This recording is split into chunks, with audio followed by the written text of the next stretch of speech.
We certainly do encourage you to turn on your video if you would like, but especially during our breakout sessions, and then also unmute yourself during our breakout sessions as well. If you haven't already, or you don't see it on your screen, go ahead and try to pull up the chat box. It should be populated on the right-hand side of your screen. If it is not there, you can kind of hover down to the bottom where my arrow is, or my mouse is now moving back and forth. There should be a little box that says chat. Go ahead and click on that, and it should populate on the right-hand side of your screen. That is how we're going to communicate today. So feel free at any time to put some of your questions that you have for our speakers in. If we don't get to them during our presentations, we will certainly make sure we connect you with everybody after the meeting has ended. We're also going to be using our chat box for our pre and post evaluation today. We do have a few questions that we ask everybody to answer. That will be posted as a link in just a few minutes. It will take you to an external site called Slido. You can go ahead and submit those questions, and then from there, you'll be able to come back into the webinar. Just a quick rundown of our webinar and our project. This webinar today is part of our Tri-State SARE Professional Development Project. It's funded through the USDA and Northeast SARE. It's a collaborative project among the universities of Connecticut, Massachusetts, and Rhode Island. And currently we're in the last year of our 3-year project, which is focusing on pasture management and infrastructure for sustainable livestock production. The winter webinar series we're offering this year is focused on nutrient management as it relates to grazing livestock. And today is the first of 3 webinars in the series. We'll be listening to several presentations as well as working on some exercises in breakout rooms. So that should allow for some small group discussion and some conversation as well. We are automatically going to be moving everybody in and out of these breakout rooms, so no need to do anything further from there. Just to be sure to stay connected and you'll be all set. We're also offering a certificate of participation this year, as we have in the past for those folks who have joined us in previous years. It will be pretty similar for those who have seen it. We require everybody to participate in all 3 of the nutrient management webinars, again, today being the first. We have a second one in April and a second one in March rather, and a third in April.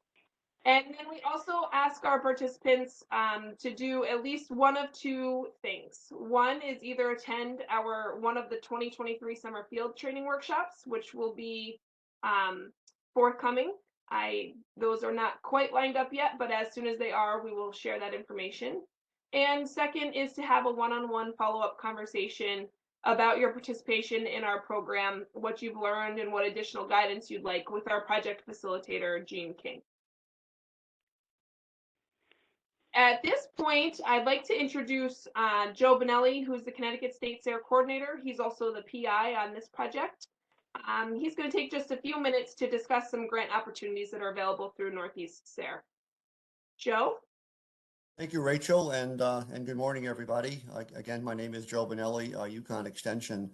What's on the screen right now are a series of grants that are available from Northeast SARE, farmer grants, and this one sheet gives you an idea, basically, of the purpose of the grants, what's eligible for grants, various funding options, etc. I must note that a number of the grant programs are being paused in 2023. The purpose of the pause is to increase the capacity for Northeast SARE to implement Northeast SARE's diversity, equity, inclusion, and justice strategic program. The programs that are going to be paused in 2023 are the Partnership, Professional Development, Research and Education, and Research for Novel Approaches.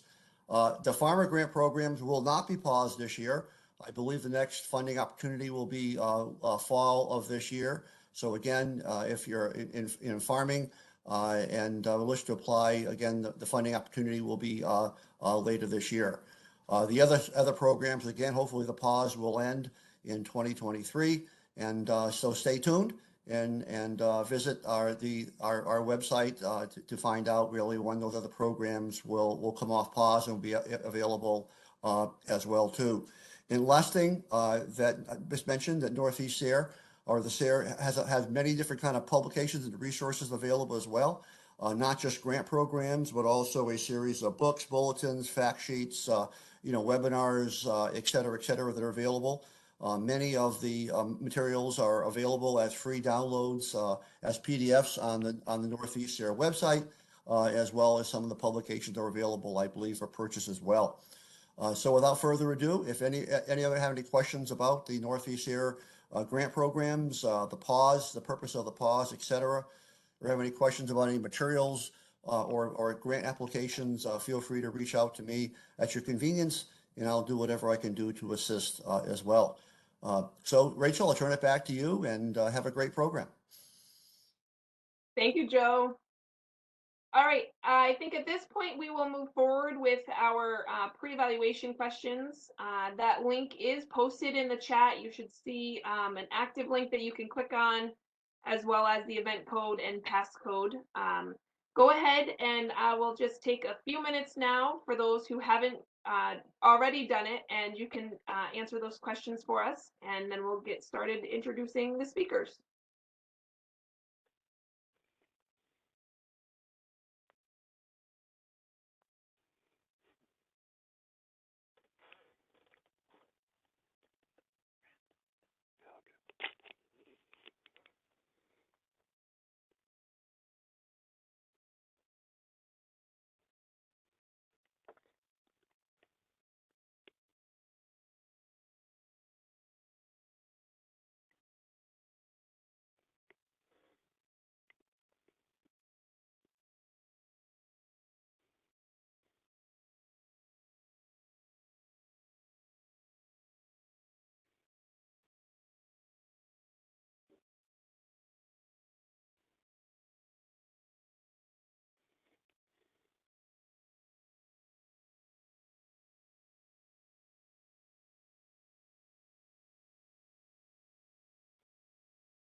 All right, so I didn't see anybody post in the chat that they had any trouble getting to those evaluation questions, but I do plan to send both the pre and post evaluation questions out to everybody who participated. In the event that you can't find your way there, we can get it sorted out after the webinar today.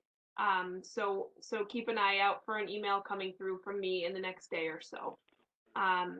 Aside from that, I think we'll keep moving forward just so that we are sure to stay on time today. I'd like to introduce our first speaker today. Her name is Kirsten Workman. She has more than 20 years of experience working with farmers in Washington State, Vermont, and New York.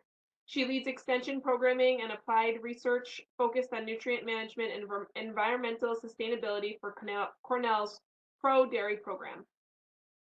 As a certified crop advisor, Kirsten aims to identify practical and effective strategies that can be adapted by producers, increasing their environmental sustainability and improving farm profitability and management.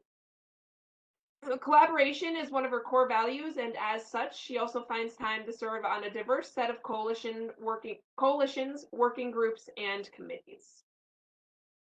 I'd also like to introduce Augustine Olivio.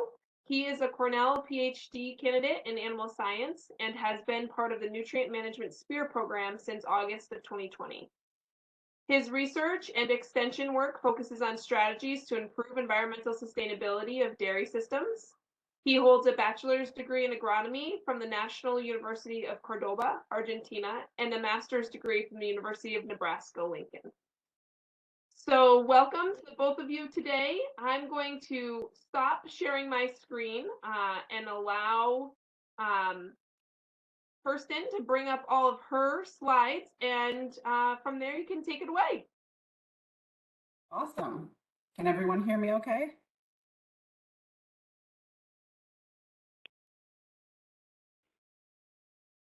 Oh, am I muted? Yes, we can hear you. Okay, perfect. All right, well, thanks, Rachel, and I'm super glad to be here and glad to be joined by Augustine. As you can tell by our intros, we work a lot with dairy farmers, but don't hold that against us. I do like to work with producers of all sorts of operations and different kinds of livestock. And luckily, what we're talking about today really has some broad application for livestock producers of all farms and sizes. So with that, I'm just going to go ahead and get started. So what we're here talking about today is really nutrient management for pasture and grazing systems. And what I would love is for all of you to just interrupt me if you have questions. Feel free to unmute, or if you're not comfortable doing that, put something in the chat and Rachel's going to monitor that for me and ask those questions as we go. And we'll go from there. So there we go. So I guess the first, I like to always start sort of, why is nutrient management important? We often, I think, undervalue the role of nutrient management and think of it more of as a chore, but I'm here to hopefully convince you otherwise. So we'll just give you a few different reasons that I find that nutrient management is really important in the pasture system specifically. So one thing is, right, we're always sort of trying to maximize our productivity and reduce losses, both from an environmental and an economic standpoint, and nutrient management really is key to that. Another piece that we often miss, right, is hitting our nutrient needs of our crops has more to do with just yield, but also about our forage quality and how we feed our animals. And I think with the way things are going now, with the economy and inflation and cost of inputs, really maximizing those homegrown nutrients is going to be key to our sustainability moving forward. If any of you are certified organic or have any local or state rules that you need to follow as livestock producers, you do need to be doing some sort of nutrient management, often soil testing, and even some formal activities when it comes to nutrient management in those cases. And really, if we're looking at soil health, one of the tenets of soil health is managing fertility and making sure we're not mining our soil's nutrient resources through our production practices. Another thing I like to remind folks is that really, when we talk about environmental sustainability, if we have low yielding inefficient systems, those are often our most leaky systems. So if we think about nutrient losses and other sort of unintended consequences, if we can really maximize our yield in a sustainable way, we really sort of keep that circle tight. And of course, profitability is one of the key tenets of sustainability as well, right? If we don't have profitable farms that can maintain production over time, we'll start to see those farms be lost, and that's not sustainable for anyone either. And finally, just the idea that good grazing management is also good nutrient management. And I'll touch on that a few times through the presentation today.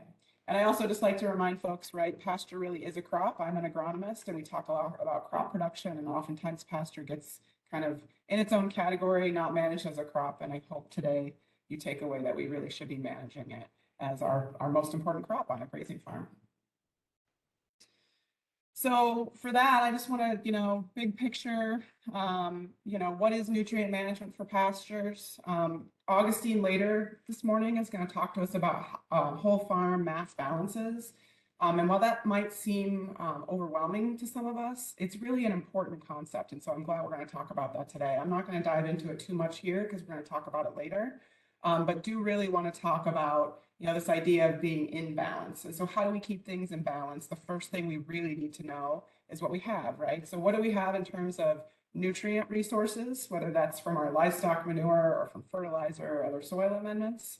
And we also need to know what our yield is, and that could be from the crop itself or from your animals as well. And so it's really important that we take good records. You're going to hear me say this 1 million times today, and we're going to spend some time looking at those records later this morning. But it's really important, right? We can't manage what we don't measure. So keeping records, taking good measurements, and tracking those things over time is a really important part both of nutrient management, but also just of farm management in general. So, what are some of the downfalls of being out of balance, right? Oh, wrong direction. If we have too many, or not too many, if we have more yield than we are replacing in nutrients, right? So let's say a hay field, for example, is a really great example of this. We harvest that hay, cut after cut all summer. We never go back on with any manure or nutrients. We start to see that system get out of balance, right? We're mining the soil resources. Eventually, then we'll see those yields sort of reduce. So that is one example of that system, right? More yield than nutrients, and we sort of get out of balance that way. Conversely, right, if we're applying more nutrients than our crop can utilize, we risk things like runoff and environmental losses.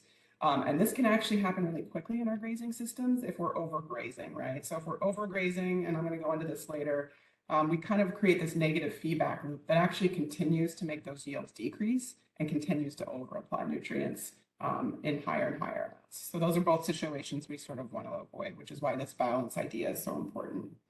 And as yields increase, right, we're importing even more nutrients onto the farm to replace those, so we get even more out of balance. So also, I think the big piece here when we talk about nutrient management with any farm, sort of the big tenets we talk about are the 4 R's of nutrient stewardship. And so those would be right source, right rate, right time, and right place. We'll talk a little bit about that. So right source, right, making sure that we have the right kind of nutrients. So whether that's nitrogen, potassium, phosphorus, sulfur, micronutrients, right, for the crop and what it needs. And so really matching those things up is really important. And how we do that in grazing systems most often, right, is with our grazing manure. But we also don't want to forget other parts of fertility when it comes to our pasture systems. In addition, right, we need to make sure we're applying those nutrients at the right rate. So I work with producers quite often on calibrating manure spreaders or even just counting and calibrating our grazing manure spreaders in our animals. And we'll do a little bit of that later if you're interested. But really kind of narrowing down, like, how do we know we're fertilizing the crop in the right way? We need to know how much we're applying, and we need to know how much we're taking off. We're not going to dive deep in this today because you're going to have some great presenters later on in the webinar series. And I won't be helping you make those recommendations today, but just introducing the concept of knowing what the crop needs, is it taking up, and then what are we supplying it in the form of nutrients. And then timing is super important, especially when we think about making sure the crop gets what it needs and also that it doesn't have some sort of environmental loss, right? So if we can really be applying nutrients to the crop, that's what these cows there are doing, right? We're there in the growing season, harvesting that crop, but also depositing manure there when it's needed, similar to our hay systems if we're applying manure after each cut, right, when the crop is actively growing. And I just make this analogy here, right? If we have animals out in the winter in an unmanaged way, is that really any different than mechanically spreading manure in the winter, right? The crop uptake is not happening at that point, and we have lots of room for environmental loss, as well as up here, when we're out in our pastures when conditions aren't right and creating poor conditions for soil health that will sort of pay for in the long term, as well as creating, clearly in this particular situation, an environmental issue. And then, of course, the right place, right? So I have some examples here from cropping systems about injecting liquid manure, but you get the idea, right? Like if we can get the manure in contact with the soil, that's the best case scenario. We can use our animals to do that, quite frankly, with good hoof action if we don't overdo it. Also, right, this is, a buffer from a waterway. And when we talk about grazing too, right, like having animals depositing manure in surface waters, definitely not the right place. So making sure we're managing our systems in that way as well. So with that, I'm going to switch a little bit to sort of some basic tenets of nutrient management. So the first of that is fertility. And one of the biggest things that we can do really, I'll talk about soil testing today. And again, we're not going to get into the making of recommendations tonight or today, but you're going to do that later. But just the idea that we need to know what we have in our soil first, and then we can make recommendations. So we're going to talk a little bit about that. But when it comes to fertility and approaches, really, especially in pasture systems, I think we want to start with our soil pH and decide if we need to add lime before we really start addressing other fertility. And the reason we say that, as you can see here, is most crops need a pH of between 6 and 7, ideally. Pastures can be sort of on the low end, but depending on the crop, that's sort of the range. And what this graph here is showing is the availability of different macro and micronutrients based on the pH. And the wider the bar in that pH range, the more available it is. You can start to see if we get too acidic, right? We see least amounts of those macronutrients, but actually too much of some of the things that can create toxicity in plants. And conversely, if we get into too basic of soils, we start to see some reductions in the availability of some of those micronutrients. So we're always trying to manage between that sort of 6 and 7 range. And again, our grasses can often be on the lower end of that, but our legumes often need to be towards the higher end of that. So if we're constantly monitoring and maintaining pH, that can be a really effective and cost-effective way to be managing the fertility in our soil. And if we're going to be doing that, fall is often the best time to be making those applications. It gives that lime time to sort of interact with soil and start to become effective. And then come spring, we'll start to see some results of that. In addition, right, if we're doing that in a pasture system and not a cropping hayfield system, we want to avoid refusals and having that sort of contaminate the feed. So, and if we're doing this sort of seeding down, you want to start, like if you're establishing a new pasture or a new hayfield, we should be thinking about that pH, about a year ahead of time. Any questions about lime or pH? All right. So the next big one that tends to be the most limiting in our pasture systems is nitrogen. So, it's a very important, although not the only macronutrient that we need to grow our crops, but, it can be applied as fertilizer, but, the preferred method is to really obtain it naturally by making sure your pastures have really good legume content. So the more legumes we have in the stand, the less nitrogen we need to apply and provide the crop, whether that be from manure or fertilizer. So 100% grass, if it's intensively managed and high yielding, can use upwards of 200 pounds of nitrogen per acre. That can be an expensive proposition if that's all coming from fertilizer. So if we can manage the stand to keep the legumes healthy and happy, right? Anything above 50% legume, we don't need any additional nitrogen because the legumes themselves are providing the whole stand enough nitrogen to kind of continue on its own. If we have grass, and that can be a really high quality forage, and we decide we want to actually apply some manure nitrogen or fertilizer nitrogen in a pasture system and actually in a multi-cutting hay system as well, we would want to split up those applications and not put any more than like 50 to 75 pounds of actual nitrogen on at a time. And that just helps the crop utilize it more, reduce losses, and be a little bit more judicious about that. And again, if you have a lot of land available to you, you might just want to fertilize, 20 or 30% of it in a given year, or basically whatever you can get to in harvest. If we fertilize the whole farm and can't get to it, we sort of have wasted that investment to some extent. And again, nitrogen has a really important role to play in forage quality in terms of crude protein. So we see not only just yield benefits, but also forage quality benefits, which is really important when we talk about then reducing our off-farm inputs in the form of purchased feed as well. And then just thinking about how can we maximize our manure nitrogen, whether we're applying it mechanically and spreading it, or we're utilizing the animals, how do we really maximize manure nitrogen? And the key to those is really about timing and also about the method of application. We're limited, right, if we're applying solid manure or with our grazing animals, but we can still manage for that timing piece. But, just something to keep in the front of our brain.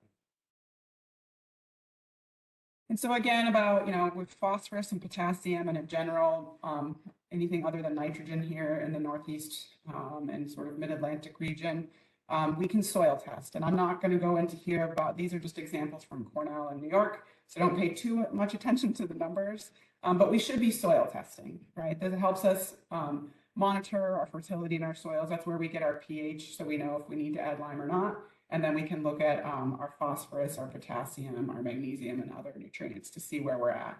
And then typically what happens is once we see those results, if you're in this very low to low category, that means you have a high likelihood of seeing a response if we do address that fertility. So if we see a very low soil test value and we apply manure or phosphorus fertilizer, we can almost guarantee we're going to see a result from that application.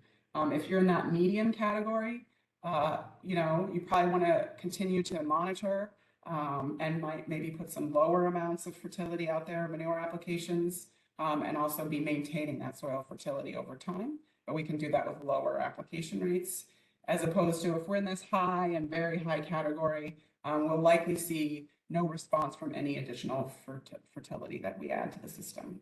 So just that concept of response to fertility, and we want to start with what's in our soil before we start investing in fertilizer. Any questions about soil fertility, lime, nitrogen, phosphorus, potassium? And each crop will have its own sort of recommendation. And I encourage you, and I think Dr. Heather Darby will go over sort of how we make those recommendations, but your land-grant university will have resources that help you use your own local soil test methods, and they have recommendations calibrated to those. So don't use this example unless you live in New York. Okay, so just a quick word about yield. I'm going to talk about that a little bit. I think it's a really important concept. And when we get into some of these grazing systems, it can be tricky because we don't always know exactly what our yield is, right? But if we can maximize our pasture and hayfield yields, that can be a really important strategy. So that when we start talking with Augustine later today, we'll talk about this idea of reducing imports or maybe being in a negative situation where we maybe do need to import. But if we can maximize yield on our pastures, we can set ourselves up for a much more efficient system. We look even about we do a lot of work right now looking at greenhouse gas emissions and carbon footprints of farms. And really the best way to do that in general, again, right, is maximize the yields on our homegrown pastures and fields, reducing environmental losses and also maximizing profitability. And the pictures I show here, right, this is sort of an overgrazed situation versus a really highly productive pasture. And this overgrazing thing, I can't say it enough, but once we get into this system, it can be really easy to get caught in that downward spiral of overgrazing. We get weaker root systems. You guys have probably heard all this through all your webinars. Very slow regrowth that require longer rest periods. We need more acres to feed the same number of animals. We start getting bare ground and weeds start to monopolize, and we're over applying manure, and we're starting to do long-term damage to those stands. So just always a good situation to avoid. And again, right, as we do those better grazing, we can start to see this graph here from Managing Pasture as a Crop by Daryl Emick, right? These more intensive multi-paddock systems, we start to see out-yielding continuous grazing systems pretty easily. So we can maximize yield. We can also minimize any of that undigestible fiber and have really high forage quality, including, having digestible fiber and high energy forages. And this is going to be true for both our pasture fields and our stored forages. So if we're making hay or any other stored forages, the same sort of concepts would apply. And again, with most things in farming, right, timing is really key here. So for pastures, oops, why is that not happening? You guys can't. Oh, there it is. Okay. So pastures, right, both grazing and rest are super important. We don't want to be starting too early. We don't want to be going too late and impacting the stand for the long term. And then, of course, for forage harvest as well, right? Both pasture and hay, maturity and field conditions are really important. And I just talk about dynamic harvest schedules because we think about that a lot in our rotational grazing system, right? You don't go into a paddock until it's ready. But let's do the same thing on our harvested crops, right? If that field isn't ready, let's wait. Maybe it needs a little bit more time or more precipitation. Let's not just go out there and harvest because it's time for first cut. Let's let the crop tell us what that might be.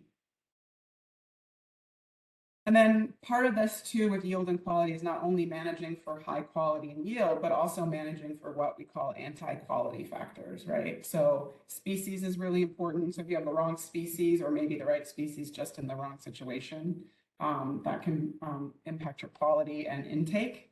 You know, we've all seen animals go into a paddock and graze all the stuff they love and leave all the stuff they don't.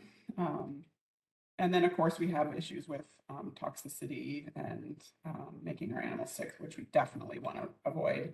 And then the idea of palatability and preference when those things are linked and not linked.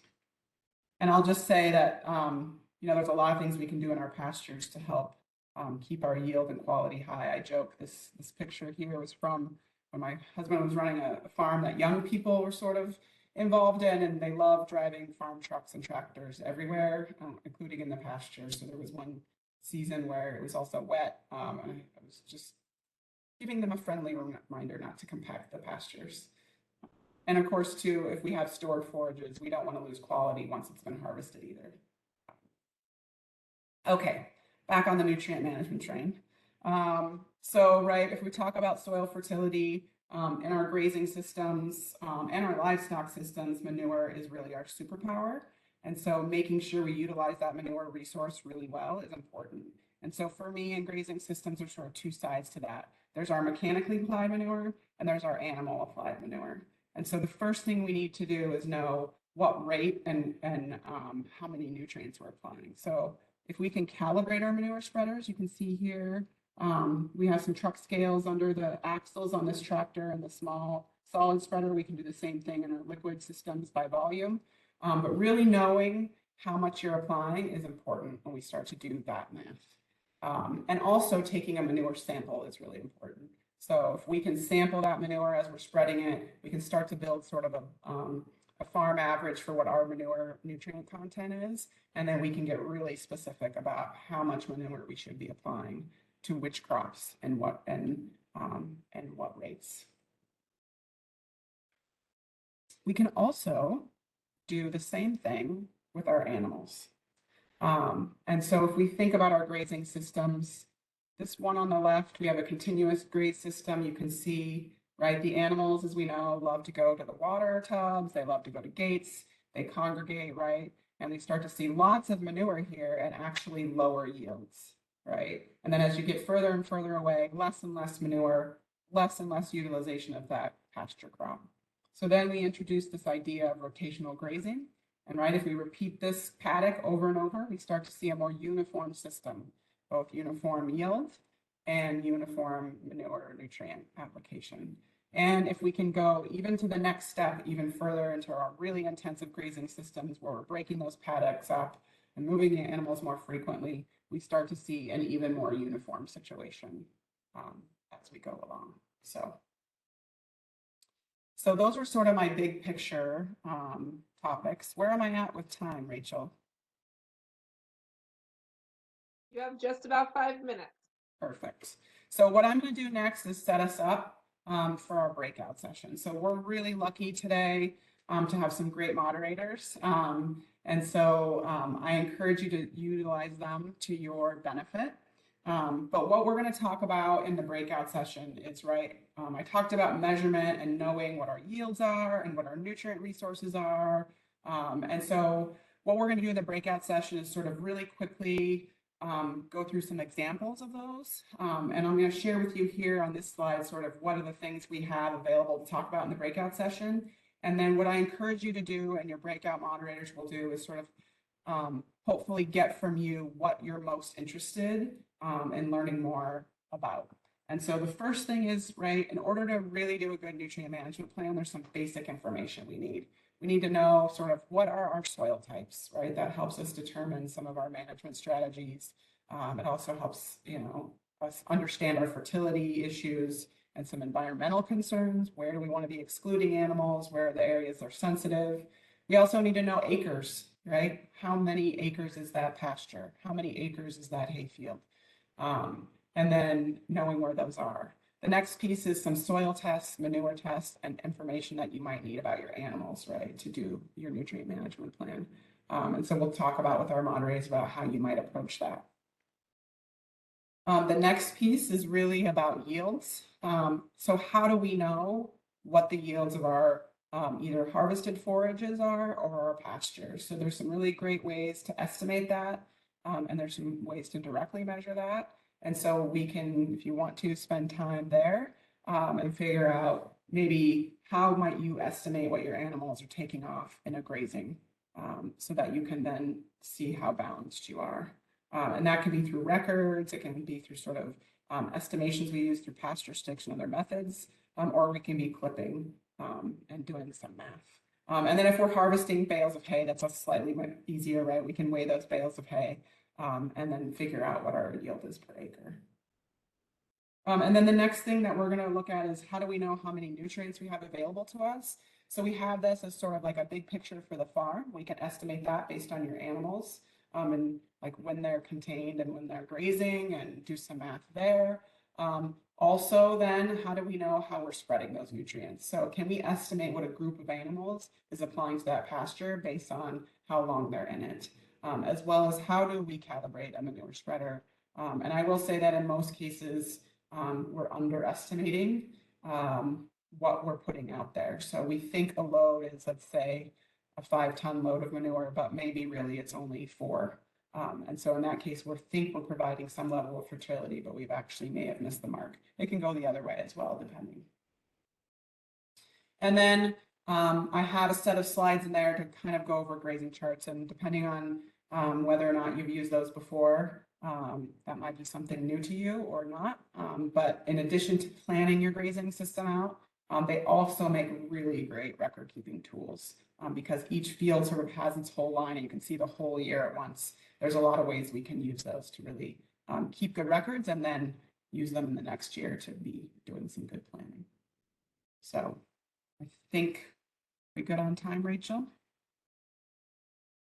Might have a minute for a question or two before we get whisked away through the black hole into our breakout rooms. Yeah, I was just gonna say you gave yourself an extra minute, but I don't see any questions coming up in the chat. If anybody has questions, feel free to speak up like Kirsten said originally, or go ahead and post them in the chat.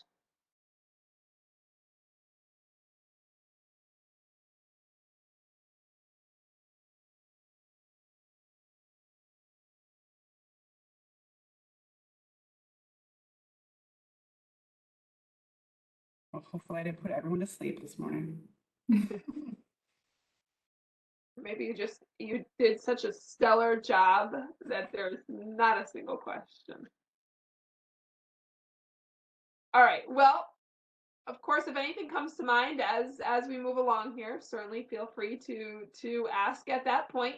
I think at this point right now, we will move everybody into breakout sessions. So just hold tight. It will be 20 minutes for all my moderators. As a reminder, there is a countdown in the top section, so you should see that. And we'll see you back here in 20 minutes.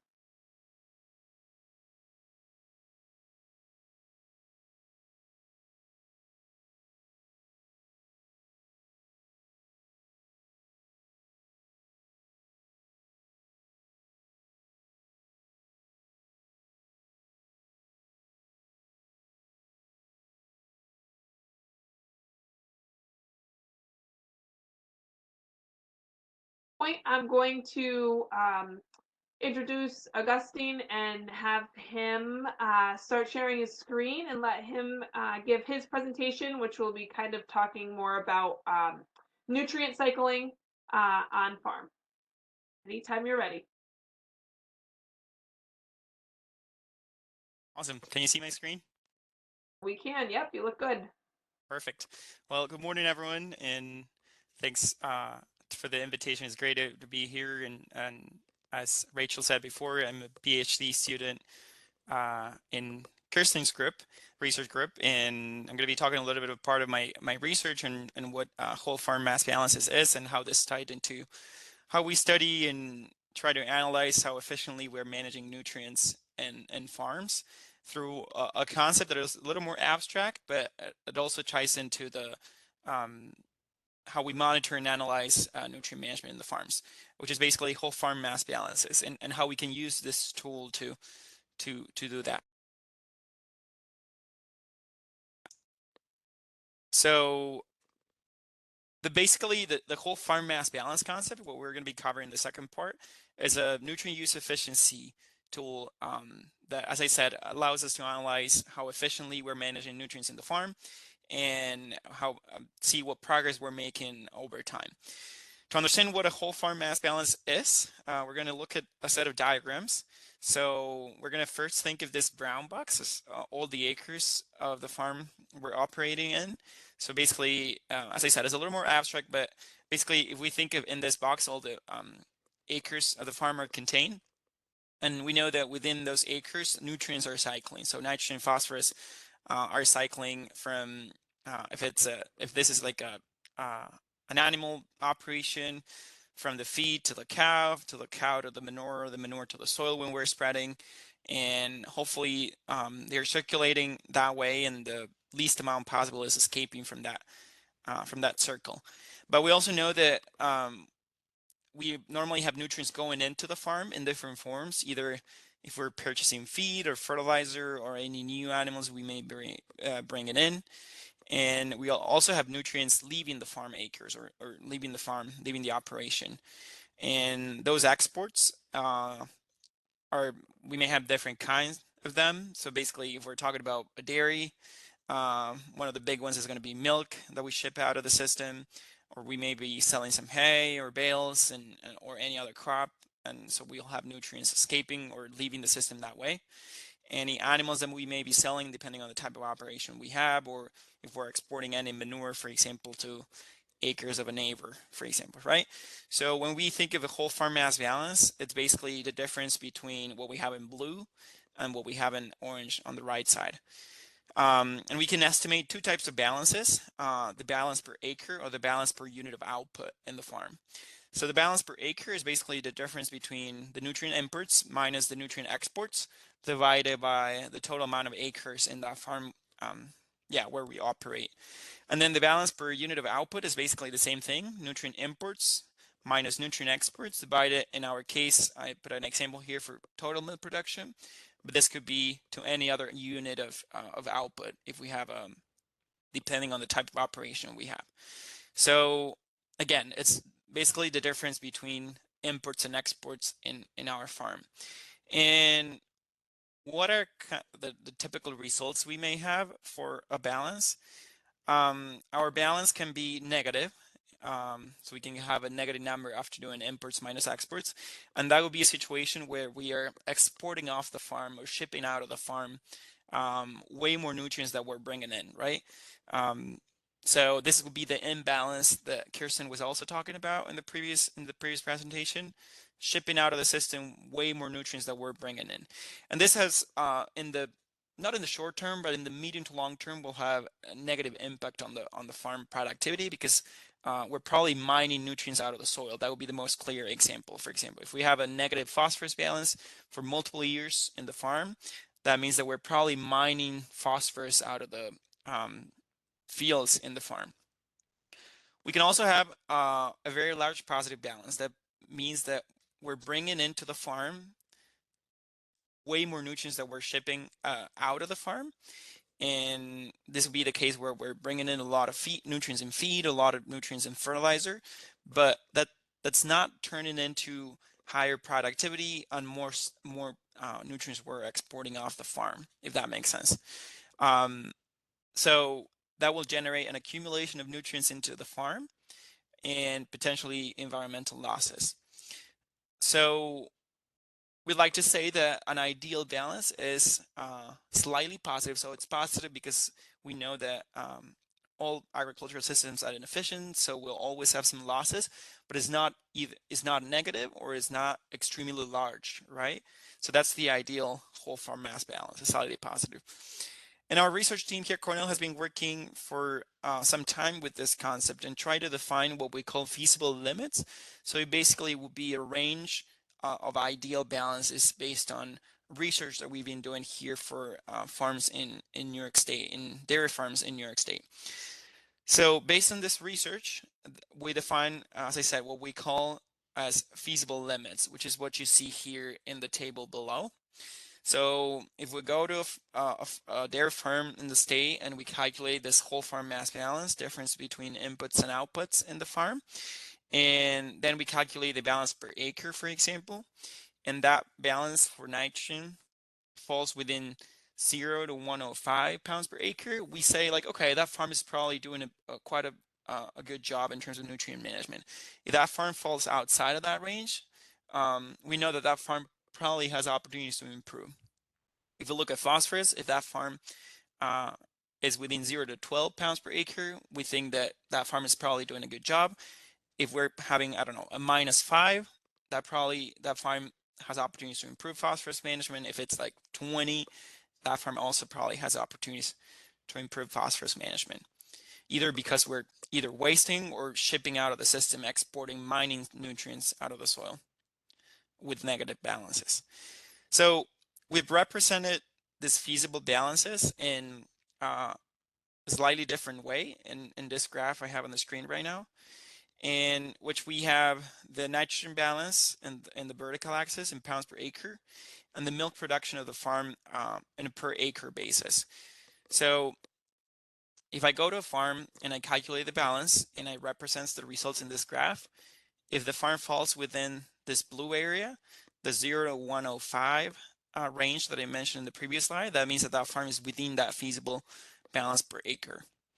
If the farm falls within the yellow triangle, it's meeting the feasible balance per hundredweight of milk, which is the other benchmark we defined. And if it falls within both, that farm is within what we call the optimal operational zone, or green box. So it means that that farm is doing a pretty good job in terms of nutrient management.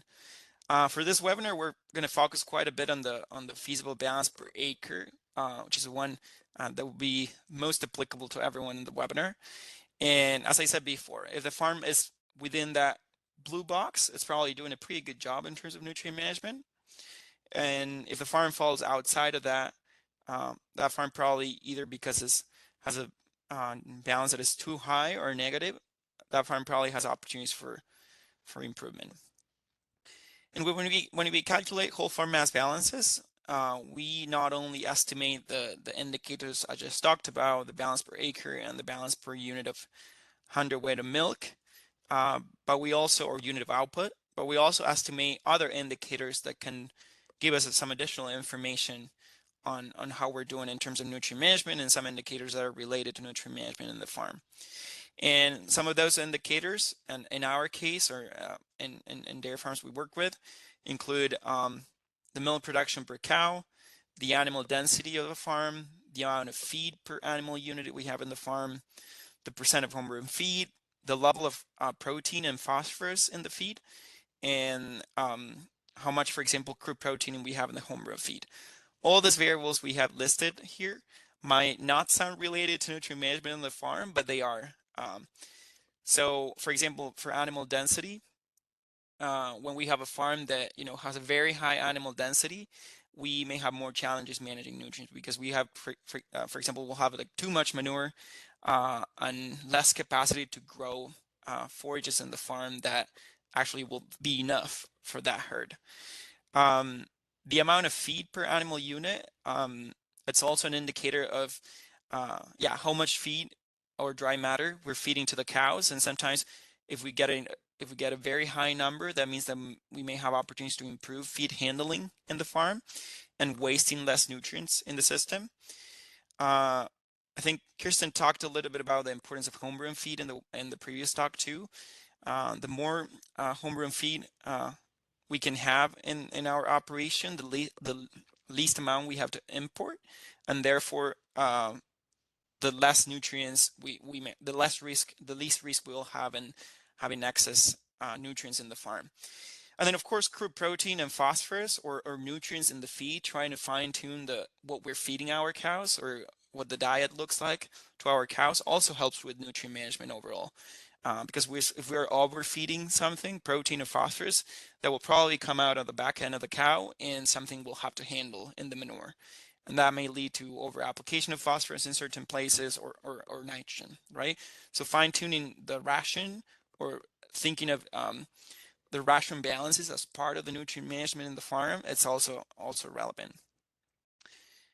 Farms that calculate whole farm mass balances over time, the whole farm mass balances are a tool that allows farm to monitor their progress over time in nutrient management. So basically, for example, if we focus on this chart here in the middle for phosphorus, we see that this farm went from a very high phosphorus balance in early years when they started doing this assessment. They came into the blue box to this feasible range or optimal range over time. So calculating this over time allowed them to track this performance in nutrient management and identify they were doing not a great job at the beginning, but then they were able to start improving their management to get into the feasible ranges. Any questions so far? Are we doing okay? Kirsten, does it look good to you? Anything to add or? Yeah, and just to say too, like, right, if you were in the negative and wanted to bring it up, Right. that would be an opportunity that this would also illustrate. Yep, exactly.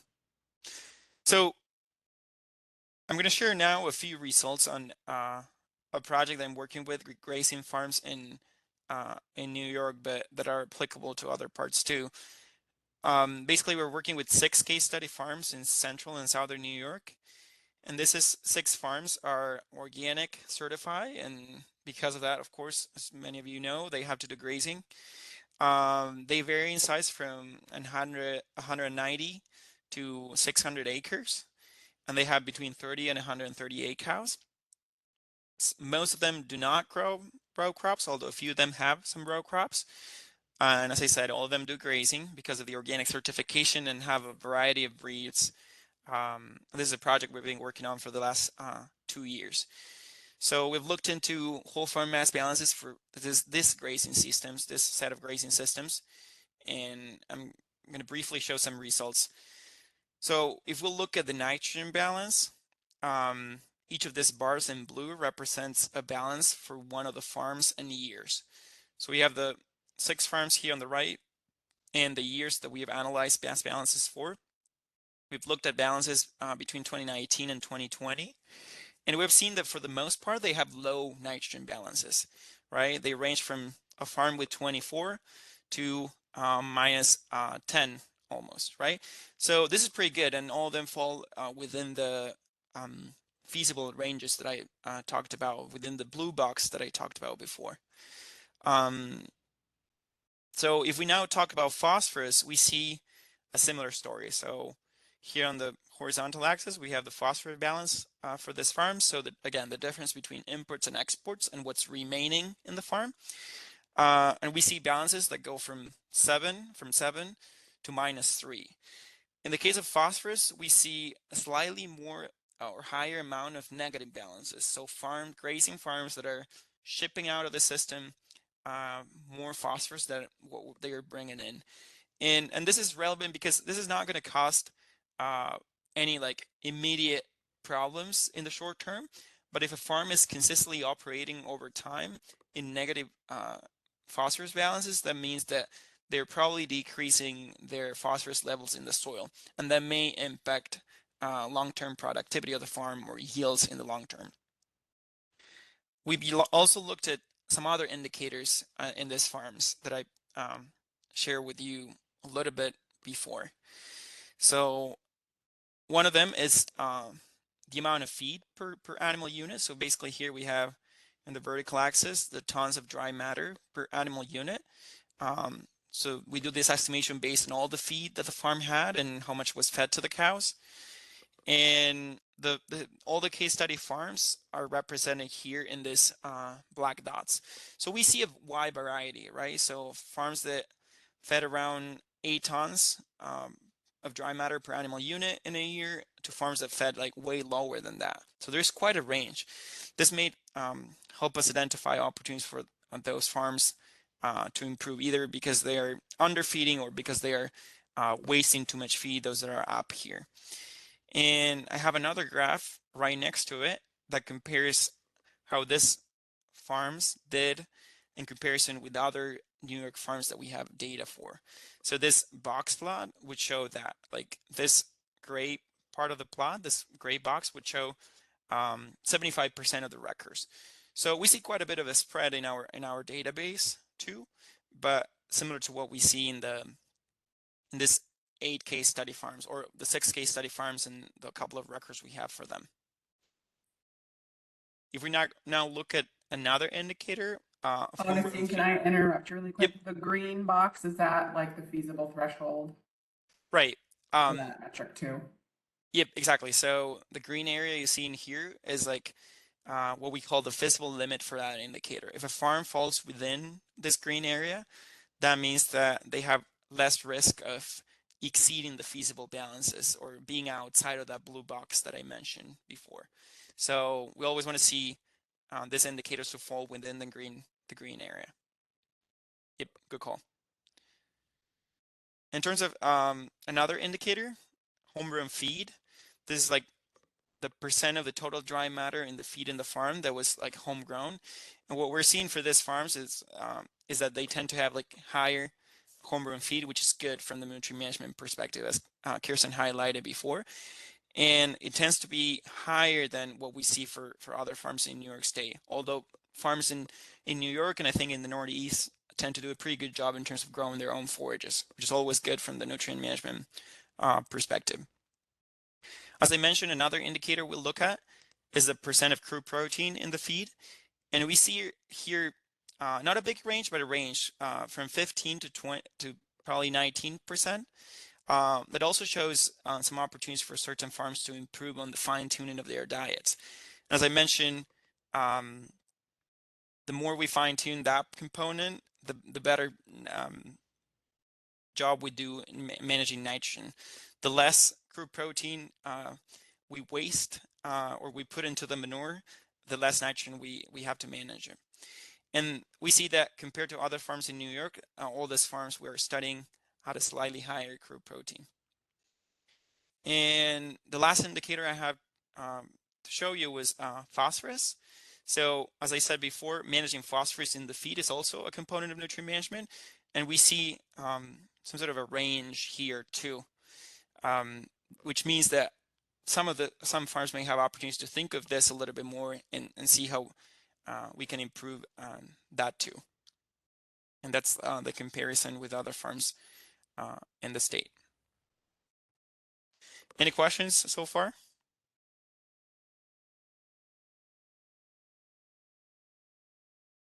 Augustine, I don't see any questions in the chat. Okay. I just thought maybe I'd put another plug in if somebody has a desire to get something answered. Certainly feel free to write in the chat. And then another good time for maybe we have about 5-minute countdown before we jump into our breakout session. Perfect. Cheryl, did you have a question? Rachel, I just had one question. Mhm. I'm thinking of this from the point of the usability of this data, and you have these reports of successes or good things in New York. Can you use that to compare to another farm? In other words, if someone's beginning to work on this and as someone's working with them, can they say, here's what we've seen from this? Is there a way to use this data that helps people without having to take 5 years to collect their own data? Right. I think single years of data collection would be equally useful. If you want to start running a math balance for, let's say, 2022, we always run this for calendar years and years that are completed, right? We can definitely run the balance and all these indicators and compare them to the New York benchmarks we have. We may need to be a little cautious in terms of how applicable they might be to system outside of the state, but I think we can definitely do the comparison and see how things look like. And yeah, does that make sense? Or And the opportunity table, like if a farm goes through this process and does this analysis, the group here at Cornell does this comparison to all the farms in the database, as well as a bunch of sort of parameters that then get compared to sort of a feasible balance, or not balance, but threshold numbers that Augustine shared earlier. So that is based sort of like on the whole database. And again, like Augustine said, you got to be careful because there's a bunch of high producing conventional dairy herds in there too. And so that's why this project was trying to compare like farms to one another. And like Cheryl had a question about if any of those operations, Augustine, were 100% grass fed for the case study farms. Yep. In this case study farms, we have 2 that are certified grass fed too. So a little bit of supplement like molasses, but not much beyond that. Yeah. Yep. Yeah. And so did they tend to be in the negative or more in the green box? Right. So that's exactly one of the things we're seeing, that some of them tend to be on the negative side of the balance. So shipping more nutrients off the farm than what they're bringing in. And a few of them are, bringing in poultry manure and other sources to fertilizer the crops and make sure they stay in balance, and address also the balances at the field level that Kirsten was talking about, to make sure like their phosphorus levels in the soil don't go down, and try to properly distribute the manure in all their acres to maintain the productivity. Yeah. So I think that's my last slide. Basically, the whole farm mass balances can be a tool to improve nutrient management with slightly different perspective, trying to take everything into account. And also, as I mentioned, we derive a set of associated indicators that not just allows you to look at the crop side, but also at the feeding side too, which is a piece of the nutrient management in the farm.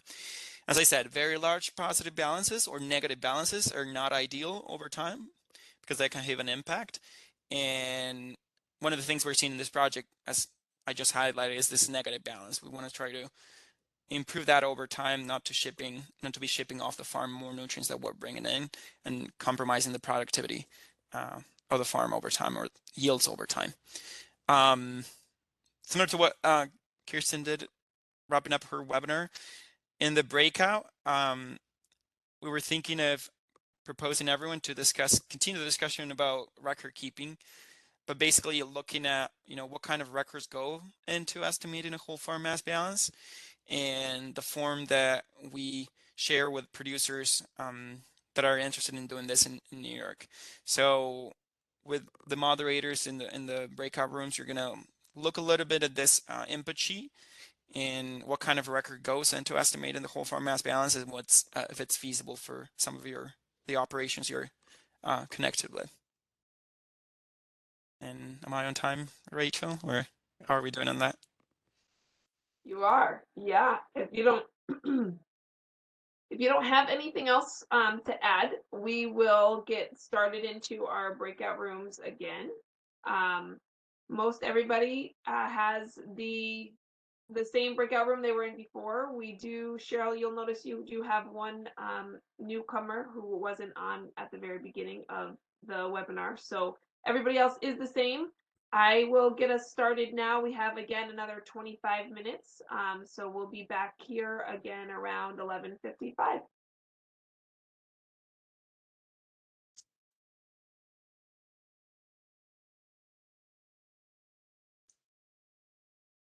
Also, Kirsten and Augustine, do you have any closing thoughts? Anything you want to share with us? One thing there was a couple questions that came up in our group that I thought might be worth asking Augustine for the benefit of the whole group.